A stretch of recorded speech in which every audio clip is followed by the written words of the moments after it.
What's up, guys? This is Corey with the Dirty Gym. I'm back with another video for y'all. So today we're going to be taking a long look at Victory Strike, High Mastery, Victory Strike, all that kind of stuff. Right now, one of the big discussion topics is how strong is it? You know, how do you stop it? Is it too good? All this kind of stuff. So what we're gonna go over today are the different variations of what the deck is. Obviously, they all have the same end goal. They want to get up into Victory Strike and just kind of win the game in one turn that way. But there are several different variations on how they're trying to go about that. They have different engines, a couple different leaders, and that kind of stuff. So we're going to cover what those are, kind of give you a little bit of in-depth into what they're trying to do and all that kind of stuff, give you better matchup knowledge there. And then we're going to go into a couple of standard decks right now that are in the format and kind of ways that they can kind of help already combat Victory Strike. And then we're going to get into more card specific that are kind of generic, that can kind of fit in different decks, that kind of will give you advantages over for the Victory Strike matchup.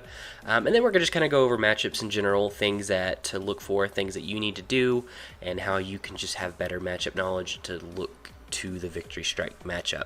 We're not going to cover whether I think the deck is too strong or anything like that, whether cards are going to be rotted, banned, or any kind of things like that. I'd rather look at what options that we have in the game right now and what we're getting here this coming weekend with the new releases and things like that to deal with what's already around us. So let's go ahead and go over and get into our Victory Strike lists. Alright, so first up we've got kind of our standard Height of Mastery Broly list that you're going to see. This is kind of your general one. It's using the World Martial Arts Tournament cards like the Master Roshi and the Master Shin to draw a ton of cards, get a lot of hand advantage, kind of cycle through the deck, get the cards that it needs, and then go into Path, then Height of Mastery, then Victory Strike. It's got a couple different ways that it likes to do it. Some of the builds are running Sugesh, usually a split.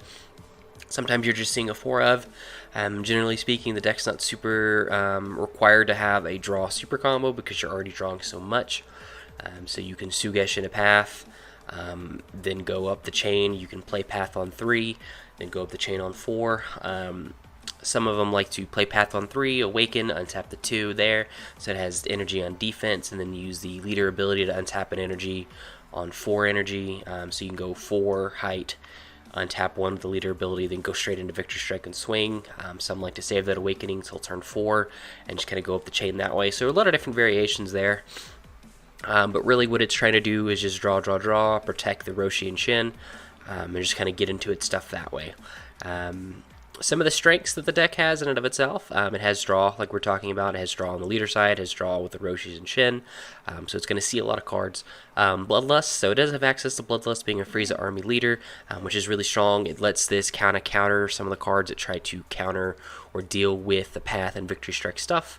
The untap ability on the leader side is very strong, whether you're using that to untap an energy to evolve into the Victory Strike, or you're using that to untap the Victory Strike and swing again with the Victory Strike, or even just untap your Height of Mastery and swing a 3rd time with that. Really strong options there. Access to Sugesh is very strong. Yellow leaders always have this access, and just being able to Sugesh into the Path is just incredibly strong, to be able to just get the chain going that way without having to tap the 3 to get into the Path. And then by playing Path, you almost get a normal super combo effect because Path lets you draw a card. And then finally, the Self-Awakening on the leader side is just incredibly strong. Just being able to control whenever you awaken and whenever you want, for the most part. You've also got like things like the Fearless Assault Krillin that lets you help you do that, so you stay on schedule so you can get to turn 4 and get all of your stuff going. Some of the weaknesses of the deck, and you'll see this as a common trend with all of these Victory Strike type decks, is aggro. Aggressive type strategies really give these decks problems. They do run negates and things like that. They don't want to have to use those negates though. They don't want to have to leave energy open and things like that. They really want to get to their turn 4 and then just pop off. With the Broly in particular, if you get Broly down to 1, it makes it incredibly hard. It makes them have to reevaluate how they're going to go about getting their Victory Strike out on turn 4. If you can force them to awaken early, then you can push that to turn 5. Turn 5, turn 6. by getting them to 1 life, because then they just can't untap. If you make them flip early and get them to 1 life, and they're really kind of up a creek getting in that turn 4, which sometimes that's all you need. With them being as aggressive as they are, getting down to low life and everything like that, you can kind of take advantage of that. And then finally, one of the big weaknesses for me personally is that Broly has to attack in order to take the life. Granted, it can just attack battle cards that are in rest mode, but if you don't give them that option, they have to swing into leader. That, or they're just going the Fearless Krillin route, which is going to take them much longer to go into Awakening. So for some leaders, Vanilla Q specifically, they only have to attack you twice, and now you're able to Awaken. And that's giving you hand advantage. That's letting you draw, letting you get into super combos, negates, and all that kind of stuff that maybe Broly doesn't necessarily want you to get. So for me, that is a weakness. It makes it a little bit ways to exploit it. But let's go ahead and move on into another list. Alright, so now we're sticking with the Broly leader. Now we have a little variation on this. Now we're looking at the swap package. So the swap package is doing a little bit different things. It is obviously just going up into the Height of Mastery and path through the swap route. It's going Grandpa Gohan into Barrier Gohan, Gohan into Path to Greatness, and then it's just kind of going that way. It's using Successor of Hopes to great extent because it can search through majority of the engine that way. With the successors, it has the Gohan, the 2 Gohans, and the Path, or actually the 3 Gohans, excuse me, that can find that way. This puts it a little bit on a nicer schedule, because you can go Gohan on 1, swap into the 2-drop Gohan. Then on turn 3, you can swap into Path and leave you an energy open. That way on turn 4, you can just go swap into Height. You can also use, it still has access to Sugash and things like that, but this leaves an energy open on turn 3, so you're not having to tap out to get into the Path, which is strong. So kind of going in that, some of the strengths, it still has a draw. The leader has an incredible amount of draw power on its front side. It still has access to Bloodlust. It still gets the untap effect from the leader. It still gets access to Sugash if it needs it. So this Sugash gets access into this Gohan, which lets it KO battle cards if it needs to. The swap engine itself has a very good strength, and then it's self-awakening. Now, moving on to the weaknesses, it has the same weaknesses as the previous leader, or the previous variation. It is still as susceptible to aggro. You can really aggro it down, get it down to 1 life, get it flipped and everything like that. You make it struggle. And then the same thing, it has to attack in order to get its hand advantage, really, in order to get awakened and everything like that. So these are all things that, like I said, these two, the leader is the same, so it has similar things that it's trying to do. It just, the engine that it goes about is a little bit different. So we'll move on to another list. Alright, so Frieza. So personally, this is my favorite variation of the Height of Mastery and Victory Strike engine. I feel like this does what it's trying to do a little bit better. So with the U7 Frieza, what it does is you can pitch a U7 card from your hand and then draw 2 cards. This is on both sides. It's an untapped 2 leader whenever it awakens, and all that kind of good stuff. So this is doing a lot of similar things to the World Martial Arts Tournament Broly engine, except this time you're not having to play battle cards like the Roshi and Shin that you have to defend, and you're also not having to attack with your leader at all to get any kind of draw.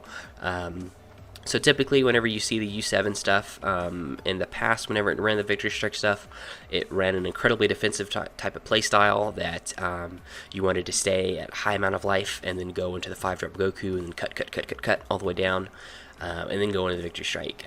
This variation works a little bit differently. This isn't going that route. This is actually taking as much life as possible to get down and get awakened, and then on turn 4 go on the Height and Victory Strike and all that kind of stuff. So we'll go into some strengths here. One of the big strengths for me personally is the passive draw. And what I mean by that is it doesn't have to swing. I don't have to attack you in order to cut a life and then draw a card like the yellow Broly does. I can just sit there and never swing at you with my leader and just pitch cards and draw cards. So for me, that's a very big strength. It does have access to Sugash. It uses it pretty well, getting in the paths, getting in explosives and different things like that. Being that as a Frieza leader, it gets access to Death Ball, which I think is a really another big strength for the leader. So how Death Ball works is if your leader is a Frieza card on your turn, if you combo with it or you play this card, your leader gets plus 15k, and then choose one of your opponent's battle cards in rest mode and KO it. So this lets you help get rid of like board swarm and like heavy boards and things like that. You can swing into a card, combo this, make your leader a 25 to a 30k, and then KO a battle card, effectively almost killing 2 cards with 1 energy. Is really strong there. Defensively, it's really good because it gives you a plus 15k defensively. So all in all, pretty strong there. And then finally the life, like we talked about earlier, this isn't required to stay at 2 life or anything like that in order to use an ability to untap. This can go sponge all the way down to 1 life and still be fine. And for me, that's a really good strike. Now moving on to the weaknesses, same thing as we're talking about as aggro. You can still aggro this down. No Bloodlust, so because this is not a Frieza army leader, it doesn't get access to Bloodlust, so that leaves it a little bit more vulnerable to different things. And then finally, no Self-Awakening. So typically this isn't like a huge issue because most decks are trying to swing into it anyway, but not being able to just, with your leader ability, take cards out of life and to get to that 4. So sometimes you can turn in awkward turns. That's why we run like the Furious Assault Krillin and stuff like that, so we can still awaken if we need to, but it does leave it into kind of a position where if they're not swinging at you, you're not awakening. You can still get to 5 energy and do the same thing, and you'll be fine, but that is something to pay attention to. And then our final list that we're going to be looking at is more of our traditional U7 High to Mastery, or not a High to Mastery engine, but just a U7 engine. This is just going straight into the Victory Strike, going the old way. So this is similar to the Frieza that we just saw. The difference is that this is not running any type of swap. This is just going in at 5-drop, evolving into 8-drop, 8-drop into Victory Strike. So some of the strengths of this is it has passive draw, just like the other list that we saw. It does get access to Death Ball, which is again a really strong card. This list that we're looking at right now doesn't have it, but it does have access to that. Self-Awakening.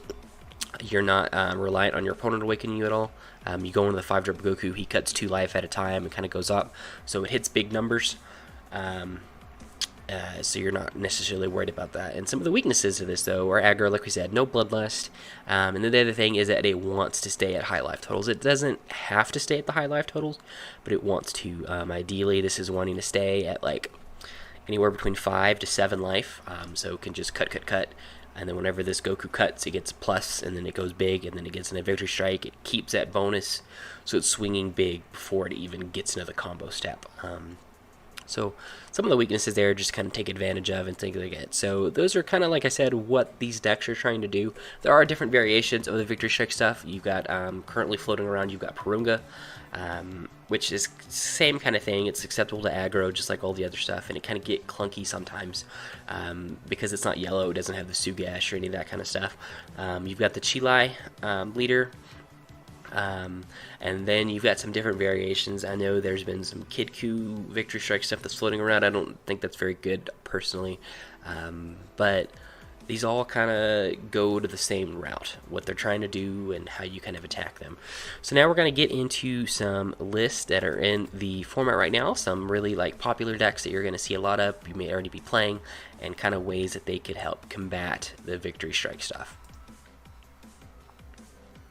Alright, so first up we're going to look at Janela. So Janela on paper has a pretty poor matchup versus Victory Strike. Just because what it's trying to do, Victory Strike, if it can get into the Victory Strike before you can mill it out, it leaves you at a really bad spot. So obviously the first thing to say is get good and just mill the Victory Strike and you're fine. Mill the Victory Strike and mill a couple High to Masteries and you're good to go, right? That's ideally what you want to do, but what the Victory Strike's trying to do to you, or what the Broly, whatever the deck is trying to do to you as a mill player, is they're trying to get into that before you can mill it out. They're not worried about them drawing extra cards and things like that. They're going to draw because they're trying to find that Victory Strike before you can mill it out. And then offensively, what they're trying to do is they're trying to keep you from awakening. So they'll do things like play Crisis Crusher so you can't self-awaken with Awakening Talent Pan. And then things like that, and they'll let you just swing into them, mill them, whatever, that's fine. You're filling up their sparking, which they need to get into anyway, and all that kind of stuff. And really, on paper, like I said, it's a pretty poor matchup for Mill as long as they find the victory strike. If they don't, then it's a pretty easy matchup at that point. But some kind of cards to kind of help you in these matchups that I feel like we'll kind of cover. So first and foremost is Deadly Defender, Vegeta or Vegito. I think Deadly Defender Vegeta is better just because he costs 3. And basically what this is that while he's rested, they have to attack him. They can't attack your leader. And this puts them off schedule, which is what Victory Strike typically doesn't want to be. They want to get to turn 4 and just kind of win the game there. But if you're going into this Vegeta on turn 3, they have to find a way to answer it. They have to swing it with leader and then combo. Then they have to swing with the High Mastery, then combo. Before they get into the Victory Strike. So it's not too bad of a solution for you. It is only a 15k on defense, which is a little aggravating, but you're Janela, so you have a lot of ways to defend it. Other cards that kind of help, Zeno Button is really good. If they're playing one of the Broly leaders and then they're going into, which typically they're not going to do this, but it is something to pay attention to. If they go turn 3 Path, Awaken, then turn 4, they just want to use the leader to untap the energy to evolve. That leaves them with no energy to battering. If they don't have energy to battering, then you can just Zeno Button and it'll be fine. You have all of your defense per days and everything like that. And then the other thing, like we talked about, what they're trying to do is they're trying to keep you from awakening. If you can't awaken, you're seeing less cards. You maybe, depending on the super combo you're running, don't have access to your super combos and things like that. And what they're really doing with that is Crisis Crusher. Crisis Crusher is stopping you from awakening because really your main awakening option is Awakening Talent Pan early. And so Crisis Crusher kind of shuts that down. Janela just traditionally doesn't have a way to deal with those kind of cards. It doesn't have a lot of removal early. You don't have cards that reduce power levels and things like that. So a card that's kind of cheeky, it's kind of an interesting pick, is Kai Barrage Trunks. This is a 2-drop. Whenever it comes into play, you can take life and then choose one of your opponent's battle cards and return it to their hand. So you can play this early. You can take a life, which helps you awaken. Then you can bounce back the Crisis Crusher back to their hand, and then you can go in a Awakening Talent Pan and try to get more cards, kind of awaken a little bit quicker, and kind of put them back. If they've played battle cards after the Crisis Crusher, that means they don't have an easy way to get him back into play, which is really strong for you, which is really what you're trying to do, is just get into this Awakening Talent Pan as quickly as possible and awaken. You got other cards that work like this, like Tapion, which would put the Crisis Crusher back on top of the deck, but he costs 3, and depending on who goes first, who goes second, 3 energies, not where you want to be tapping out at. So kind of getting into that, just understanding your matchup as the Janela player, you need to awaken. You need to get awakened as quickly as possible. Not only do you need to awaken, get to the awakening, but you need to save that awakening until the Victory Strike swings. That's when you want to awaken, untap the energy, so now you have energy to defend. You don't want to awaken early because then they're just going to tap your energy out anyway. And then the other thing is, this is especially crucial if you get to go first. So on their turn 4, you already have 4 energy. Don't tap out. Leave all of your energy open. Leave your 4 energy open. If you tap out even 1 energy, then you're already in a really, really rough spot. Leave all 4 of your energy open. Don't have to depend on something like Zeno Button and hope they don't have a battering or anything like that. Just leave your energy open. You know what's coming. You know how to stop it. Leave your energy open. Don't tap on turn 4. Your turn 4, their turn, going into their turn 4. Now, obviously, if you go second, there's not a lot you can do there. You only have 3 energy, so you're going to get tapped. But that's when stuff like the Zeno Buttons and stuff really come in handy, and getting down to that 4 life as soon as possible. So whenever they swing at you with the Victory Strike, you can untap, awaken, untap 2 energy, and now you have stuff to defend. So in terms of Janela, that's kind of, like I said, just a couple different options right there. We'll move on into the next list. So now we're going to be talking about Vanilla Coup. This is another one, kind of depending on how it goes. This could have a really good matchup or a really bad matchup versus Victory Strike. I think this has a really good matchup versus the Broly Victory Strike, and I think it has a really bad matchup versus the Frieza Victory Strike. There's a couple of different ways that we can go around combating that. So obviously being able to awaken at 6 is really strong for you already. That means, especially with how the interaction with the 4-star ball is, you're going to be able to get a lot of hand advantage. And now your vanilla cards are an extra 5k combo, so now they're a 10k. It's almost a super combo, which is really good for you getting over that Victory Strike whenever they do come in for game.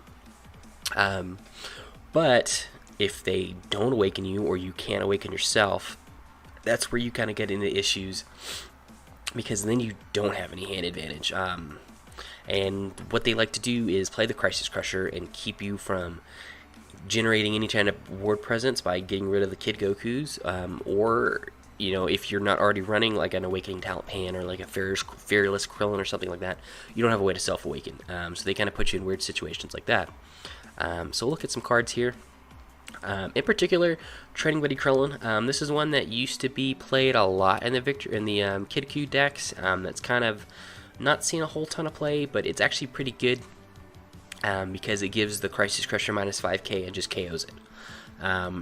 And that lets you play Awakening Talent Pans or Fearless Krillins or whatever, depending on whatever color Kid Q you're running. It lets you play these one-drop Awakening cards and still being able to awaken. You only need to get to 6, which is really strong. But same thing like we talked about with the Janela. Know what they're doing and how they're doing it. When you get to 4 energy, if you go first to their going into their turn 4, don't tap out. Just don't play anything. Swing a leader if you want, draw a card, whatever. Don't tap your cards. Kid Q is one of those that you actually are fine awakening early and leaving the energy untapped. That way, because you're able to draw off the 4-star ball. So the quicker you can awaken, the more cards you're going to see with the 4-star ball. So you're drawing 2, pitching 1. You're seeing more cards, so you can get over whenever they do get into Victory Strike. They're going to tap you down your 3 energy and get to the Victory Strike. Your big thing is just getting over that. The other thing that you have the ability to do by playing the Training Buddy Krillin, you're able to KO the Crisis Crusher, which lets your 1-drop Kid Q and 1-drop Android 8 stay alive. And when those stay alive, you have a kill condition for the Victory Strike. If they can't get rid of this, then they can't swing with the Victory Strike. If they swing, you just combo the Kid Q and you just kill the Victory Strike, and that's it. So really good stuff there. Things to really pay attention to. Like I said, generally speaking, I think Kid Q has a pretty good matchup versus the Broly variants of Victory Strike. I think it has a pretty poor matchup versus the Frieza variations. But like I said, those are the 2 lists that I kind of wanted to go over that are already in the meta right now that just has a couple different changes that can kind of make to itself in order to do well. I'm not going to cover Broly because I think Broly in general has a pretty good matchup versus Victory Strike. And those are really the 3 decks in the format that are pretty much top tier. You've got your Victory Strike decks, you've got your Kid Q decks, you've got your Janela decks, and then you have your Starter Broly decks. And like I said, Starter Broly pretty much has just on paper a really good matchup as long as you play it smartly. Alright, so those are like specific decks and things like that. Now I just want to get into more specific cards that have good matchups or can help swing matchups in your favor versus the Victory Strike. First up, we're going to look at the Deadly Defenders. We already talked about this when we talked about Janela, but every color has a Deadly Defender, so you're not stuck on blue. You've got the Frieza in yellow, Krillin in red, 18 in green, and then the Zeno Goku in black.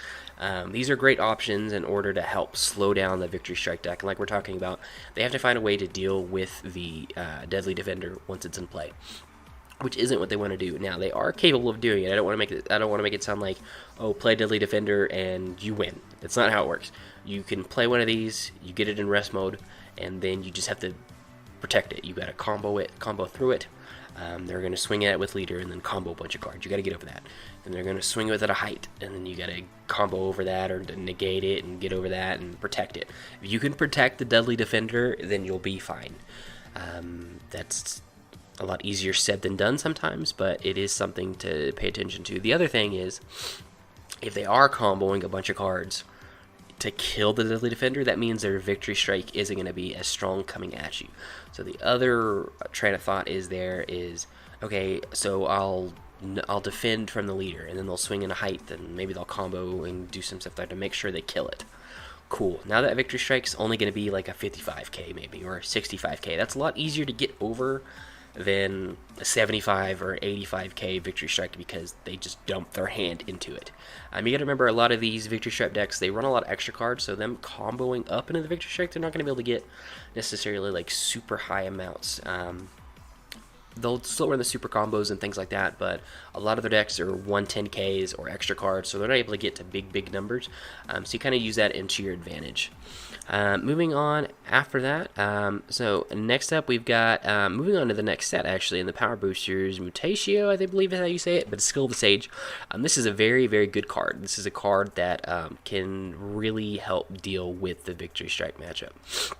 Alright, so it is a 1-drop for 1 yellow. It's a counter play, so it's not a negate or anything like that. And then it's got the auto. Whenever you play this card from your hand, if it's on your opponent's turn, you may place it in the drop area, then choose one of your opponent's battle cards, ignoring barrier, put it to rest mode, and that card can't untap until the beginning of your opponent's next turn. So basically what this is that you want to play this whenever they play the Height of Mastery. So before the Height of Mastery triggers and untaps your or taps down your energy, you pay 1, play Mutatio, sack the Mutatio, tap down the Height of Mastery, and now that Height of Mastery can't untap this turn. And so they can go into Victory Strike, but the Victory Strike is going to be tapped down as well. The Broly leader can't untap it. There's nothing to really get around this, and the best thing about this is that you're playing this on the Height of Mastery, so that's typically they won't have the energy open to go into a battering yet, because typically they swap into height, they tap down over 4, and then once the height's in play, they awaken or use their leader ability to untap energy. So you have a turn where you can play Mutatio, tap it down, and then you're good for a turn. Now, you can do this again on the next turn, play another Mutatio whenever they go into Victory Strike, but then they have energy open for batterings and things like that, so it's not like foolproof all the time, but on the turn that they're going in the height and the Victory Strike to try to win the game, it's a solid option. Granted, it's only stuck to yellow, so you do have to play around that, but it is a World Martial Arts tournament, so things like Announcer can just play it because it has no specified cost. So if you're already running yellow, or if you have a leader like Announcer, this is a really great option. It's a really great card in general, but it's a very good option versus the Victory Strike stuff. Alright, so next up, coming in the anniversary box, so we have the Son Goku in close quarters. So it's a 2-drop, it's 2 green, it's 15k, and that's an auto. Whenever you play or combo with this card, if you have a multicolored card in your energy, you can play this card from your, you can choose one of your opponent's battle cards with an energy cost of 3 or less, ignoring barrier, and KO it. So this is how you just stop the chain before it really gets out of hand. You can play this, you either combo with it, it is combo for 2, which is a little rough, but for what the ability does, it's actually pretty strong. It's better to just actually hard cast it, but if you're not running green, you don't have that option. But getting access to this, just kill the path before it gets out of hand, and you just stop the chain right there. Now you're putting them back 2 turns at least, because now they have to play another path and then wait to evolve and all this kind of stuff. So very strong there. And because to just combo this, they can't interact with this. They can interact with this if you hard cast it, they can bloodlust it. So you don't want to do that. You want to be able to combo with this for 2. There's no way that they can interact with it that way. This can be put into your yellow-blue Janela decks, just like the Mutatio, which I didn't specify, but you can play Mutatio in yellow-blue Janela. You can play Son Goku in close quarters in yellow-blue Janela. These are 2 more cards that are releasing this week that are really good for that can almost fix that matchup for you. So definitely something there. All sorts of different decks can play this. If you're just a green leader that runs multicolor, you can just hardcast this. But really, if you've got access to green or any multicolors, this is a really great answer. Next up after that, we've got our come into play KO cards. While we don't have a ton of these, we do have several of these that can really kind of swing those matchups. One is Explosive Spirit Son Goku, which we've already talked about. It's very strong. You've got the ultimate potential Super Saiyan 2 Gohan as well, which is the same type of effect. Whenever it comes into play, choose one of your opponent's battle cards in rest mode and KO it. Obviously, this is a Sugesh target. That's the best way to get it out, especially like the mirror and stuff like that. If they go into Victory Strike, you're cool. Sugesh, Explosive, kill it. Now it's done. Obviously, this is limited to yellow, but this is another option, another answer to get out of the Victory Strike problem. And then with that same thing, we've got Merciless Farewell. So this is only access to Bojack, but it's pitch 2 cards. It's an activate battle, pitch 2 cards. Choose one of your opponent's battle cards in rest mode and KO it. The difference is that Explosive is free. You just play it up as Sugash. Merciless cost 1. So, not every situation is as viable, but if you go first, this is viable for you because, as we said, you're not tapping out at 4 energy. You're leaving your energy open so they can't tap everything down. But again, like I said, not super viable because you have limited options with these, but this is another option to help kind of deal with the Victory Strike stuff. And finally, like I said, we talked about specific cards, things like that. We talked about different decks and stuff, that what they can do. Now let's just talk about, like, in a general spectrum, what you can do, regardless of the deck that you're playing, in order to help deal with the Victory Strike matchup. First up, Aggro. As we saw, whenever I had all my Victory Strike lists, Aggro is the main weakness to Victory Strike. Being able to pressure them early is really what's going to help you, regardless of what leader it is. If it's with the Broly, like I said, you want to get them down to 1 as quickly as possible, and you want to get them flipped. So you just want to go aggression, aggression, aggression, aggression, and really push the envelope. If you do that, then it really slows them down. They can't go to turn 4 Victory Strike, so that gives you another turn to kind of win the game, and sometimes that's all you need is an additional turn. I have Aggro here listed in red. It doesn't always have to be red. I mean, obviously red is the ideal Aggro color, but you've got different options. Just, running Champas and stuff in your deck to really kind of push that tempo, push that envelope, make them really have to get down in life, like comboing effectively, comboing smartly, making them have to pitch cards and things like that, or not pitch cards. Maybe they get caught with a bunch of extra cards in their hand, or they've only got their Victory Strike pieces that they don't want to have to combo away, so they're forced to take cards from life and stuff like that. Really pushing the aggro is another great way, and one way that's not card specific, it's just playstyle specific to deal with the Height of Mastery stuff. Sorry, we had to make a cut there. They were leaf blowing like right outside my front door, and it was super annoying because I didn't want to have that in the video. So we're talking about aggro. Now let's get into matchups. Really, the main thing is, regardless of the deck you're playing versus the Victory Strike, the cards that are in your deck and everything like that, the main thing for you to know is the matchup. Know what they're trying to do. Say if I see Broly and I see Roshi and Shin, okay, I know what this deck is. I know what they're trying to do, how they're trying to do it. I may not know the exact 50 in the deck, but I have a general idea of how they're trying to get into that Victory Strike, versus if I see the swap stuff, I know what they're trying to do, what they're able to do, and things like that.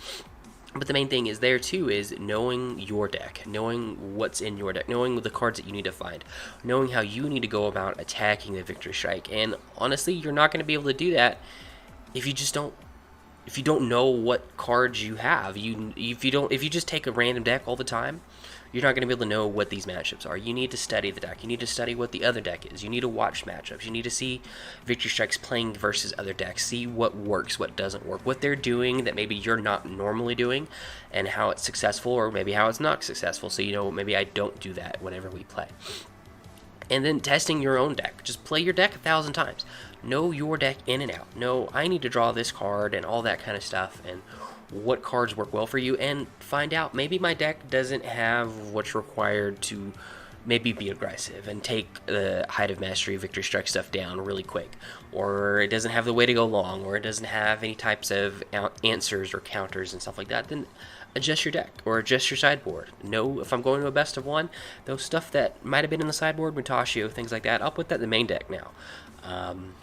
You just have to know how to do it, and the best way you can do that is play the game. Go online, play on Untap, play on Octagon, play with your friends and locals and stuff like that. Proxy the hell out of a deck, and then go play in locals just as a fun casual match on the side.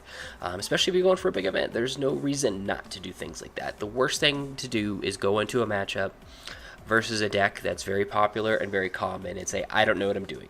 I don't know how to stop this. I don't know what it is.